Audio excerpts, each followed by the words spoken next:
हाय दोस्तों, स्वागत है आप सबका। क्लास 8 का 6.1 का प्रश्नवादी 6.1 का स्टार्ट करेंगे। अब क्या कह रहा है कि निम्नलिखित व्यंजकों के संख्यात्मक गुणांक को लिखना है। संख्यात्मक गुणांक को मतलब व्यंजक में जो संख्या का गुणांक है उसी को लिखना है।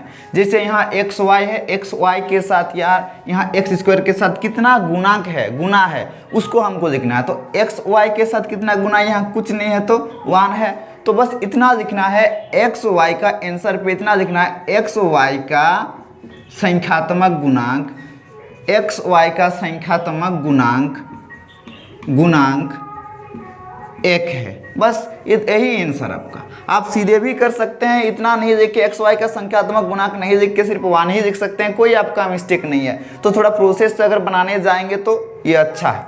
अब देखिए इसका, देखिए -7x² का संख्यात्मक गुणांक लिखना है तो इसका आंसर आप सीधे -7 दे सकते हैं। क्यों दे सकते हैं? क्योंकि x² के साथ आपका -7, और आपको क्वेश्चन पे कहा कि व्यंजक के साथ जो गुणांक है, मतलब जो गुना किया हुआ है उसको लिखना है। तो x² के साथ यहाँ क्या गुणांक है, -7, तो -7 हुआ।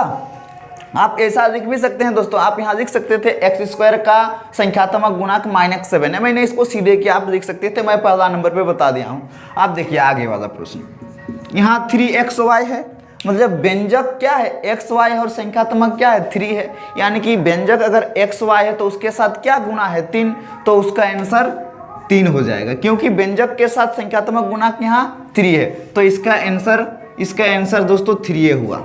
कोई दिक्कत दोस्तों? अब देखिए 2/3x है, x व्यंजक है, यानी कि संख्या क्या है, क्या संख्या गुणांक है, 2/3। तो आपको बेहिचक बिना सोच समझ के आपको 2/3 दे देना और यही आपका आंसर है। हाँ, अगला प्रश्न। अब देखिए व्यंजक आपका x का स्क्वायर है और x का स्क्वायर के साथ आपका गुना कितना है, -12। तो आप इसको लिख भी सकते हैं कि x² का संख्यात्मक गुणांक या x² का गुणांक -12, या सीधे आप कर दे सकते थे -12 कर सकते थे। अब देखिए 7xy है, यानी कि xy के साथ कितना गुना है, xy के साथ, इस xy के साथ कितना गुना है आपका 7, तो इसका आंसर 7 होगा। अब देखिए xy z के साथ कोई संख्या गुना नहीं है। आप सोचेंगे सर यहाँ कोई संख्या गुना नहीं है, हम क्या देंगे? आप सोच में पड़ जाओगे। तो सोच में पड़ने की जरूरत नहीं है। अगर किसी भी व्यंजक में कोई चीज़, कोई संख्या 2, 3, 1, 4, 5 नहीं दिया हुआ तो यहाँ समझ लेना कि 1 छिपा हुआ रहता है जो दिखता नहीं है। क्योंकि xyz को अगर 1 के साथ गुना करेंगे तो उतने ही आएगा। तो यहाँ पे x छिपा रहेगा, इसी कारण से इसका आंसर -1 होगा, क्योंकि यहाँ माइनस है तो -x।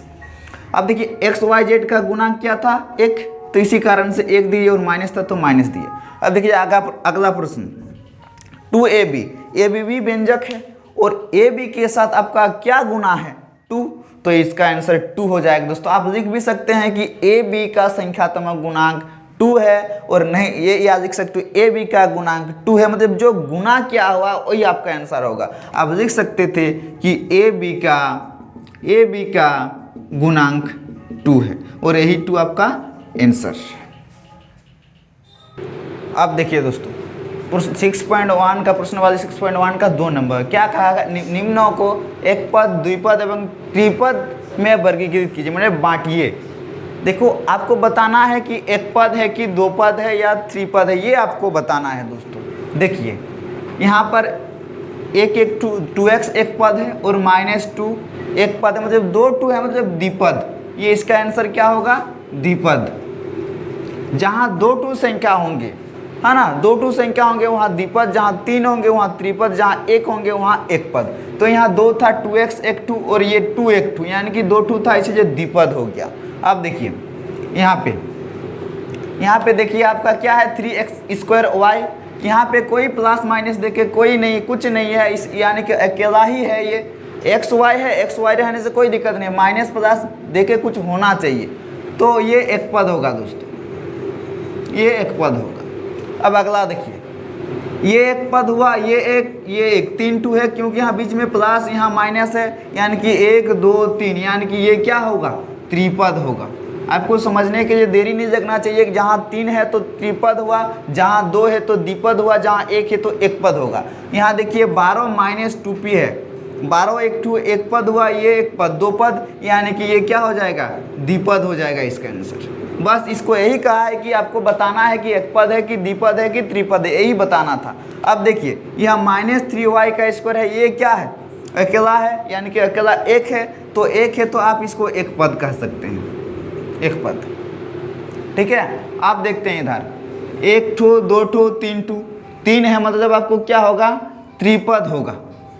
3 है मतलब क्या होगा, त्रिपद होगा। अब देखिए दोस्तों -3/4 xy है, -3/4 xy है, तो ये क्या हो जाएगा, एक पद होगा। अब देखिए 12 एक टू एक पद है और ये एक टू एक पद, मतलब जब 1 और 1 2 है, यानी कि जो जब है तो ये द्विपद के अंतर्गत आएगा। अब देखिए यहाँ भी अगला प्रश्न पे देखिए L M और 1 है, L M और 1 है, मतलब 1 2 3, यानी कि ये हो जाएंगे आपका त्रिपद हो जाएंगे। जहाँ मैंने आपको पहले ही कहा था जहाँ 3 रहेगा वहाँ त्रिपद, जहाँ 2 रहेगा द्विपद। अब देखिए यहाँ 1 है तो ये हो जाएगा एक पद।